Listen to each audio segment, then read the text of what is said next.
Hi friends, സീതമ്മയുടെ കൃഷിയിലേക്ക് സ്വാഗതം.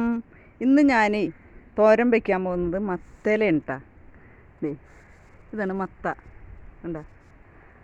മത്തയുടെ അപ്പം നമ്മൾ എന്ത് ചെയ്യണമെന്ന് വെച്ചാൽ, ഇങ്ങനത്തെ കൂമ്പില്ലേ,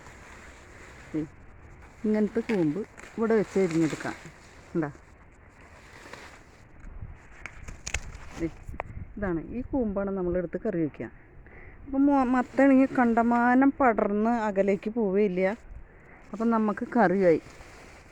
കണ്ട മത്തയുടെ കൂമ്പ് ഇങ്ങനെ കണ്ടിച്ചെടുത്താൽ കണ്ടമാനം അകലേക്ക് പടർന്ന് പോവില്ല, നിറയെ കായ്പിടുത്തം ഉണ്ടാവും.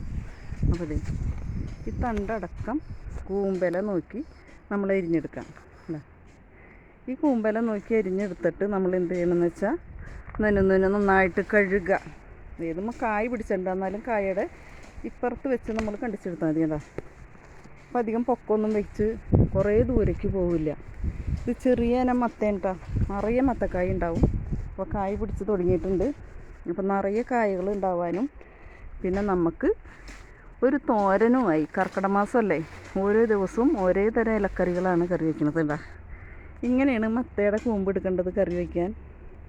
കണ്ട ഇത് നമ്മൾ നന്നായിട്ട് കഴുകി ലേശം ഉപ്പ് വെള്ളമിട്ട്, കല്ലുപ്പ് വെള്ളത്തിലിട്ടിട്ട് നന്നായിട്ട് കഴുകി അലമ്പി എടുത്തിട്ട് കുനുകുനുവാന്ന് അരിഞ്ഞിട്ട് തേങ്ങ ചിരണ്ടി എടുത്ത് ഇത്തിരി പച്ചമുളകും ജീരകവും തേങ്ങയും ഒക്കെ പാടി അങ്ങോട്ട് ഒന്ന് ഒതുക്കി എടുത്തിട്ട് ഇത്തിരി മഞ്ഞൾപ്പൊടിയൊക്കെ തിരുമ്മി, ഉപ്പും മഞ്ഞൾപ്പൊടിയും തിരുമ്മി അങ്ങോട്ട് ചട്ടി അടപ്പത്ത് വെച്ച് അങ്ങോട്ട് വാട്ടി തോരൻ പോലെ എടുത്താൽ നല്ല ടേസ്റ്റാണ് കേട്ടോ.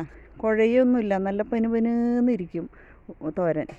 അപ്പോൾ ഇന്ന് മത്തയിലയുടെ തോരനാണ്.